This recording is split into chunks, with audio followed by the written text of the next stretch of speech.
श्रीमद् भगवत गीता सार अध्याय 3 कर्म योग। कर्म तो सब करते हैं, परंतु कितनों को पता है अपने कर्तव्य कर्म के बारे में। नमस्कार दोस्तों, मैं हूं मुकेश कुमार गांची।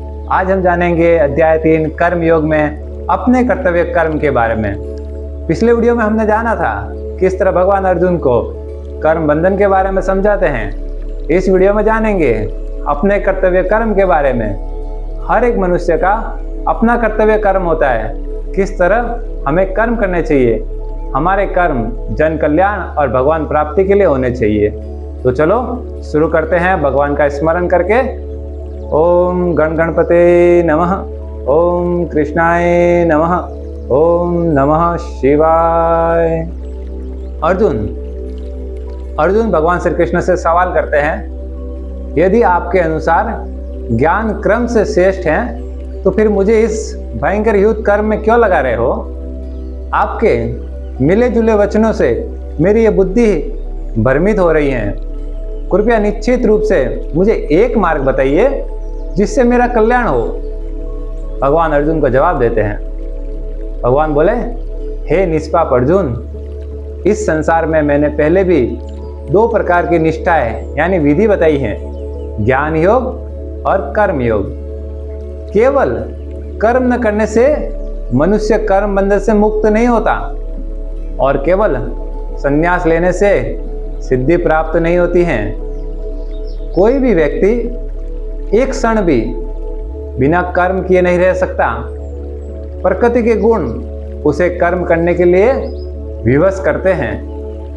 जो व्यक्ति बाहर से इंद्रियों को रोक ले परंतु मन में उन विषयों का चिंतन करता रहे, वह मिथ्याचारी यानी ढोंगी कहलाता है। परंतु जो मन से इंद्रियों को वश में करके आसक्ति रहित होकर कर्म करता है, वही श्रेष्ठ है। तुम अपने कर्तव्य कर्म करो, क्योंकि कर्म न करने की अपेक्षा कर्म करना श्रेष्ठ है। कर्म के बिना तो शरीर का निर्वाह भी संभव नहीं है।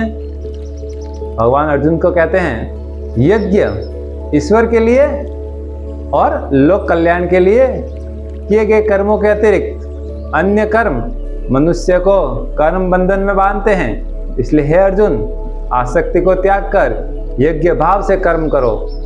सृष्टि के आरंभ में प्रजापति ब्रह्मा ने यज्ञ सहित प्रजाओं की रचना करके कहा, तुम इस यज्ञ के द्वारा उन्नति करो और यह तुम्हारी इच्छाओं को पूर्ण करने वाला होगा। इस यज्ञ भाव से देवताओं को प्रसन्न करो और देवता तुम्हें प्रसन्न करेंगे। इस प्रकार परस्पर सहयोग से तुम परम कल्याण को प्राप्त होंगे। यज्ञ से प्रसन्न देवता तुम्हें इच्छित भोग प्रदान करेंगे और जो व्यक्ति उन्हें अर्पित किए बिना केवल स्वयं उपभोग करता है, वह चोर के समान है।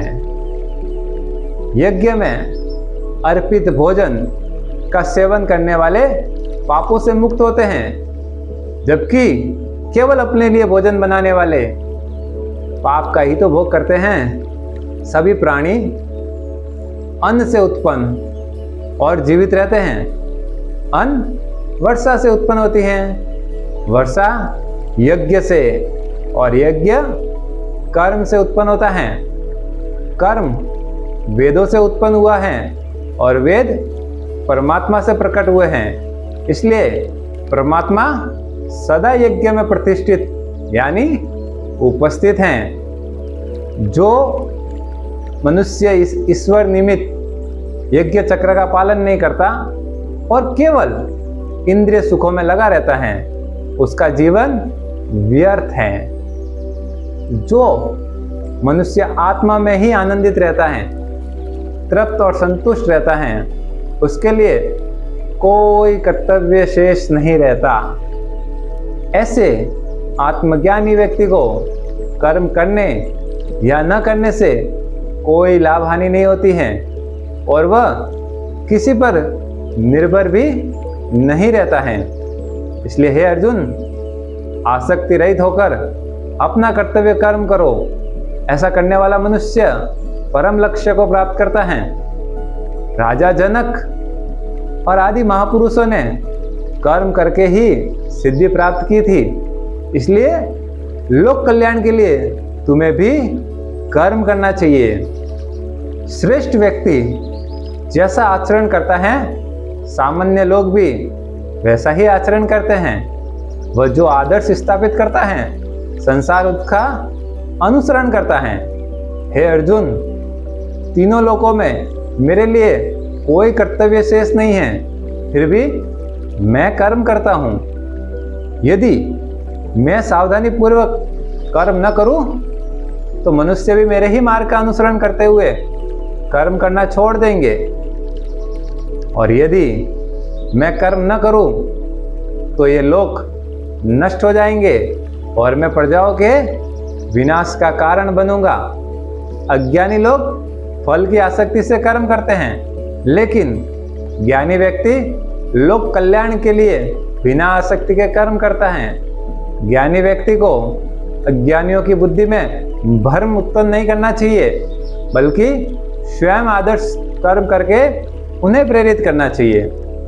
सभी कर्म प्रकृति के गुणों द्वारा किए जाते हैं, लेकिन अहंकार से मोहित मनुष्य सोचता है कि मैं ही करता हूं। हे महाबाहो अर्जुन, तत्वज्ञानी जानता है कि प्रकृति के गुण ही गुणों में कार्य कर रहे हैं, इसलिए वो आसक्त नहीं होता है। और जो लोग प्रकृति के गुणों से मोहित हैं, वे कर्मों में आसक्त रहते हैं। ज्ञानी को उसकी श्रद्धा को विचलित नहीं करना चाहिए।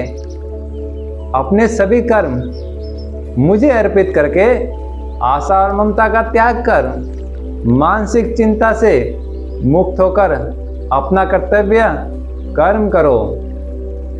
भगवान श्री कृष्ण अर्जुन को 3 महत्वपूर्ण बातें सिखाते हैं। श्रेष्ठ व्यक्ति का आचरण समाज का मार्ग बनता है, और सेकंड, अहंकार मत रखो कि मैं ही सब कुछ कर रहा हूं। अपने सभी कर्म भगवान को समर्पित करके कर्तव्य कर्म निभाओ। आगे भगवान बोलते हैं अर्जुन को, जो मनुष्य श्रद्धा पूर्वक और दोष दृष्टि से रहित होकर मेरे इस उपदेश का पालन करते हैं, वे भी कर्म बंधन से मुक्त हो जाते हैं। परंतु जो दोष दृष्टि रखते हुए मेरे उपदेश का पालन नहीं करते, उन्हें समस्त ज्ञान से भ्रमित और पतित समझो। यानी ज्ञानी पुरुष भी अपनी प्रकृति के अनुसार ही व्यवहार करता है। सभी प्राणी अपनी प्रकृति का अनुसरण करते हैं। केवल दमन यानी हठ या जबरदस्ती रोकने से क्या होगा?